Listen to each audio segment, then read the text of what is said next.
Ya, assalamualaikum warahmatullahi wabarakatuh. Alhamdulillah kita ketemu lagi dalam manajemen proyek, kuliah manajemen proyek pertemuan ke-6. Semoga kita bisa ketemu lagi dalam pertemuan berikutnya dalam keadaan sehat ya, amin. Dan bisa menjalankan ibadah di bulan Ramadan ini dengan lancar dan tanpa ada halangan sedikit pun, amin.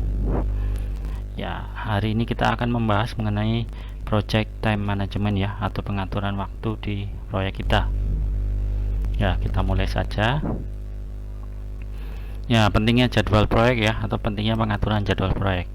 Yang pertama, menyelesaikan proyek tepat waktu adalah sebagai salah satu tantangan terbesar ya, kita atau mereka ya. Ya, itu pasti. Karena jadwal proyek sudah kita tentukan atau kita sudah bikin bagannya atau tabelnya sebelum kita melaksanakan proyek ya. Nah, jadi misalkan proyeknya harus selesai di bulan April ini, ya harus selesai di bulan April ya. Jika telat sehari atau telat 2 hari, biasanya kalau nilai proyeknya besar itu telat sehari bisa dikenakan denda 10 juta ya. Nah itu, makanya harus selesai tepat waktu. Nah itu tantangan terberat ya, biarpun banyak hambatan dan halangan. Yang kedua, pada sebuah proyek waktu memiliki fleksibilitas yang paling sedikit. Nah itu pasti ya. Misalkan 1 jam lagi nanti jam 7 pagi, 2 jam lagi pasti jam 8 pagi. Nah itu makanya waktu memiliki fleksibilitas yang paling sedikit, karena waktu itu pasti tepat waktu ya, tidak mungkin waktu bisa diundurkan ya, atau dimundurkan. Nah itu. Yang ketiga, masalah jadwal adalah alasan utama bagi benturan dalam proyek, khususnya selama pertengahan kedua proyek. Ya mungkin pada saat kita proyek berjalan setengah jalan, muncul banyak halangan dan hambatan yang terjadi, yang menyebabkan proyek agak berjalan terlambat ya, atau menyebabkan proyek berjalannya agak lambat dan bisa berbenturan dengan waktu ya. Itu itu mau nggak mau kita harus tetap menjalankan proyek tepat waktu ya. Nah itu. Terus yang berikutnya, gaya kerja individu dan perbedaan budaya menyebabkan konflik jadwal. Nah ini sering terjadi ya. Ada yang individu itu yang kerjanya tepat waktu, ada individu yang kerjanya tidak tepat waktu dan males-malesan. Nah itu mungkin dari satu proyek itu, misalkan satu proyek kita mengerjakan 100 orang ya, ada yang orang yang sifatnya tepat waktu, ada orang yang sifatnya tidak tepat waktu. Nah itu pintar-pintaran kita sebagai manajer proyek untuk mengatur orang-orang tersebut ya, agar tidak menyebabkan konflik jadwal. Nah ini salah satu poin dikemukakan oleh Myers-Briggs adalah berfokus pada sikap masyarakat terhadap struktur dan batas waktu satu dimensi. Nah ini hanya teori saja ya. Terus yang kedua, sebagian orang memilih untuk mengikuti jadwal dan memenuhi tenggat waktu, sementara yang lainnya tidak. Nah itu ya, ini juga teori. Ada yang senang mengikuti jadwal, ada yang tidak ya, itu ya. Ada yang senang tepat waktu, ada yang tidak. Terus perbedaan budaya mengakibatkan perbedaan sikap tentang jadwal. Ya itu bisa saja ya. Ada budaya yang berpedoman bahwa jadwal bisa dirubah asal proyeknya selesai. Ada juga yang berpendapat jadwal jadwal tidak boleh dirubah asal proyeknya juga selesai. Nah itu ya, ada perbedaan budaya dari dua bagian ya. Pintar-pintarnya sebagai manajer proyek untuk mengatur kedua bagian tersebut. Terus yang berikutnya adalah media snapshot. Nah ini aja tampilan dari media yang ada ya. Nah ini hanya cerita-cerita sedikit. Pada Olimpiade musim dingin 2002, perencanaan dan penjadwalan sangat berbeda untuk Olimpiade musim panas 2004 yang diselenggarakan di Yunani, Athena. Ya, antara musim dingin 2002 dengan musim panas 2004 itu penjadwalannya berbeda. Ya, mungkin karena itu perbedaan musim. Tadinya 2002 itu musim dingin, 2004 musim panas. Jadi penjadwalannya berbeda ya. Mungkin pada saat musim dingin itu lebih tepat waktu ya olimpiadanya, karena takutnya ada turun salju dan macam-macam, maka penjadwalannya harus tepat waktu. Sedangkan pada 2004 musim panas itu penjadwalannya mungkin bisa agak longgar sedikit ya, bisa mundur sedikit karena cuacanya bisa diperkirakan. Kayak gitu ya. Banyak artikel atau media koran yang memprediksi bahwa fasilitas Olimpiade tidak akan siap pada waktunya. Ya itu ya. Nah ini hanya tampilan-tampilan media mengenai pengerjaan proyek Olimpiade ya. Banyak yang mengira tidak akan tepat waktu mulai dan selesainya Olimpiade.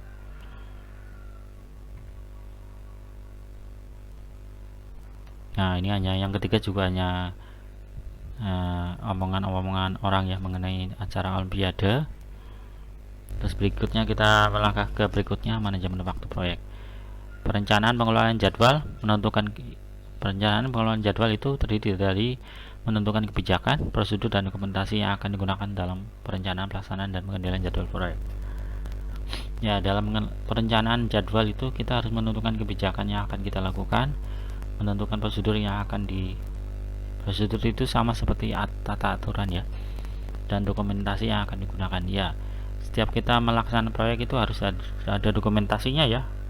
Itu berguna agar kita jika mengerjakan proyeknya sejenis untuk di tahun berikutnya ya, agar gampang dilakukan ya, karena sifatnya mengulang cuma beda sedikit. Nah ini dokumentasinya harus lengkap agar untuk proyek yang berikutnya yang sejenis lebih gampang dilakukan. Terus yang berikutnya mendefinisikan kegiatan, mengidentifikasi kegiatan khusus bahwa anggota tim proyek dan stakeholder harus melakukan untuk menghasilkan deliverable proyek.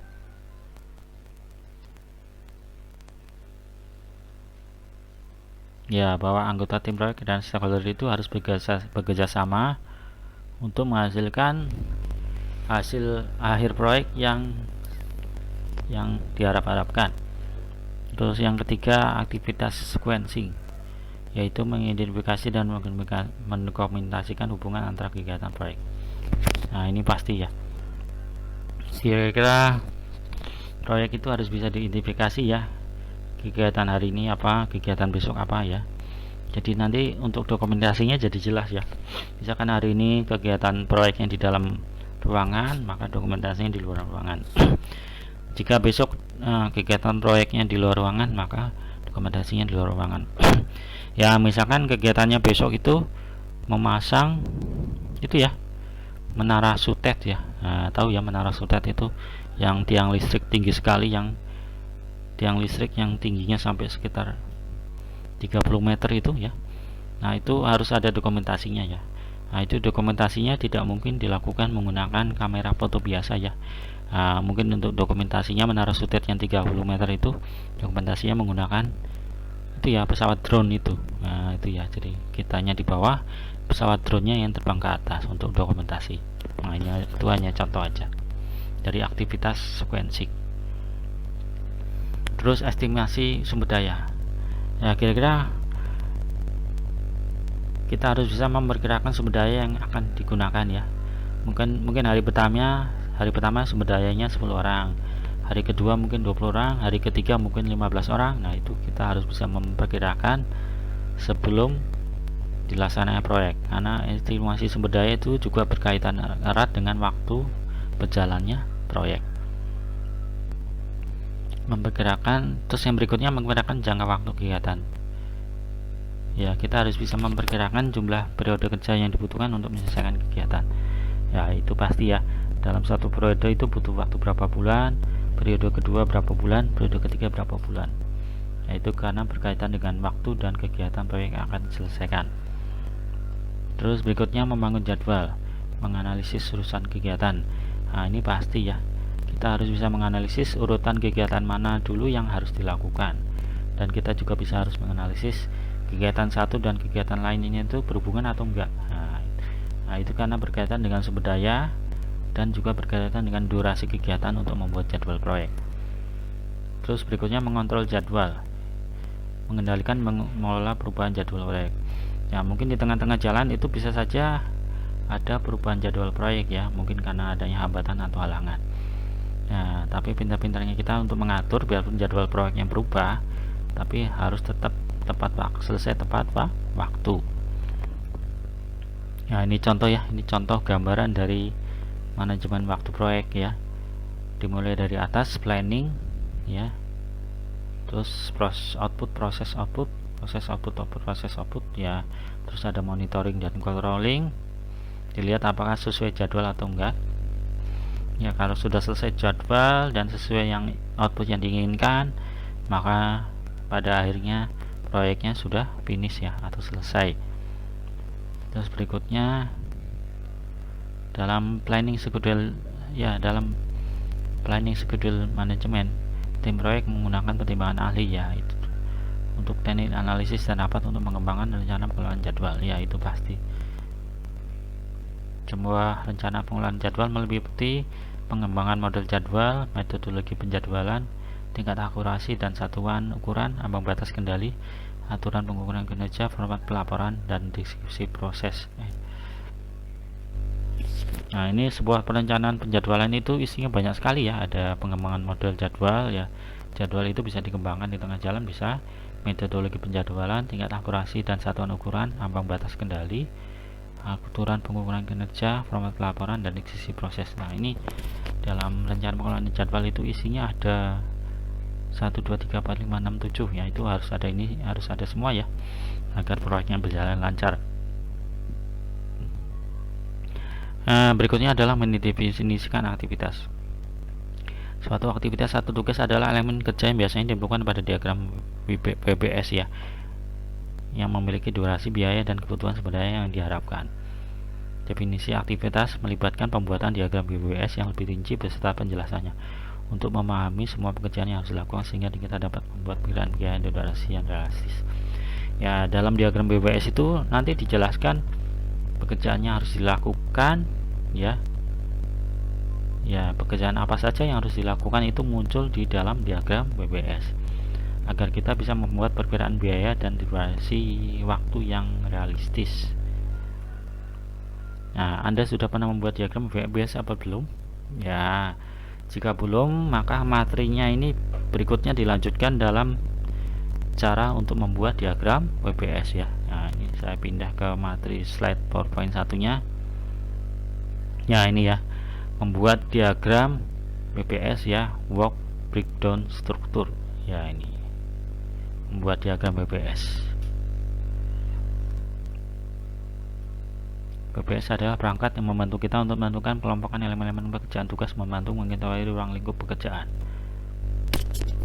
Nah, ini hanya sebagai ilmu atau konsep ya, ini dibaca-baca aja. Nah, ini WBS itu banyak sekali membantu kita mengestimasi biaya, budget biaya, perencanaan SDM, perencanaan manajemen risiko, pendefinisian kegiatan yang akan dilakukan. Nah, itu WBS itu penting sekali ya. Ya, jadi mengestimasi biaya bisa, jadi biayanya tidak terlalu berlebihan. Tahapan membuat WBS ya, nomor 1 adalah buat scope Anda secara global menyeluruh ya. Misalkan ya, ini contoh, ini hanya contoh aja ya. Misalkan pertama mandi, pergi ke pasar. Kegiatan yang kedua adalah pergi ke pasar. Kegiatan yang ketiga adalah belanja di pasar.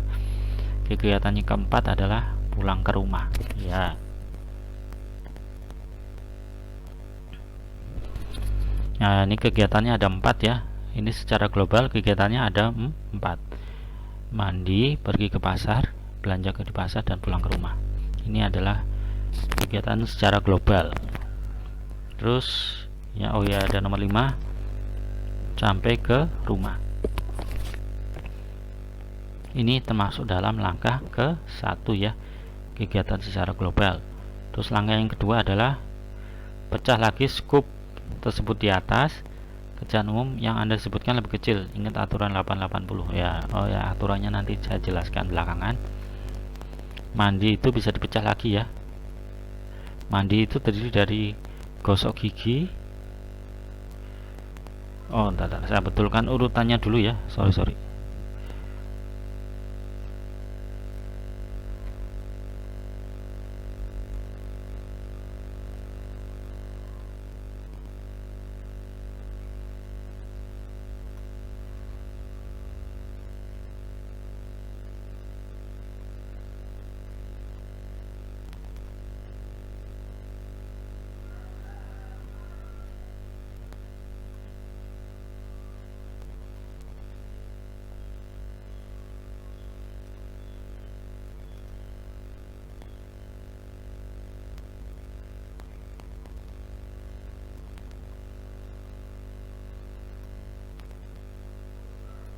udah. Ya, ini lebih di kegiatan global di atas dipecah lagi ya. Mandi itu terdiri dari digosok gigi, sampoan, pakai sabun. Ya, jadi mandi itu terdiri dari 3, gosok gigi, sampoan, dan pakai sabun ya, dipecah lagi. Terus kegiatannya nomor 2, pergi ke pasar, itu dipecah lagi ya.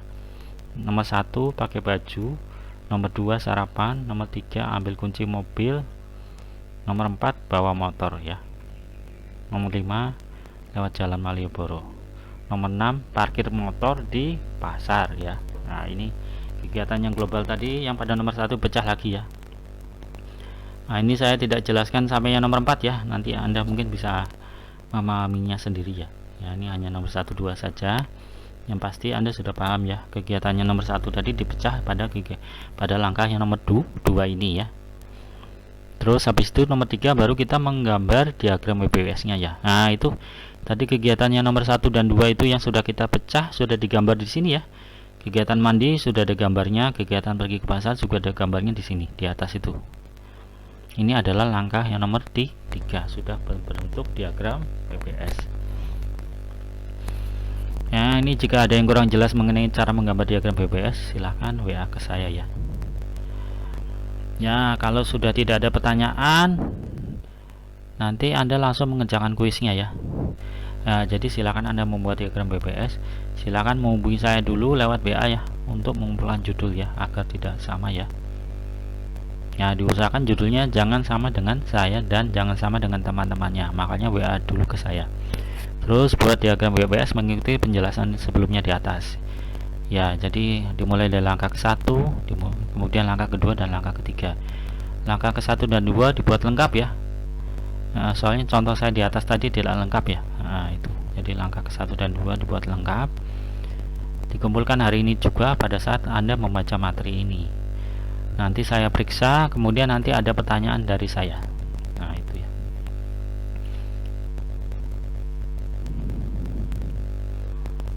Ya, jika tidak ada pertanyaan silahkan dikerjakan dulu kuisnya ya. Jangan lupa, pokoknya begitu dibaca kuis ini langsung dikerjakan. Nah, ini kita kembali ke PowerPoint yang tadi ya, yang ini.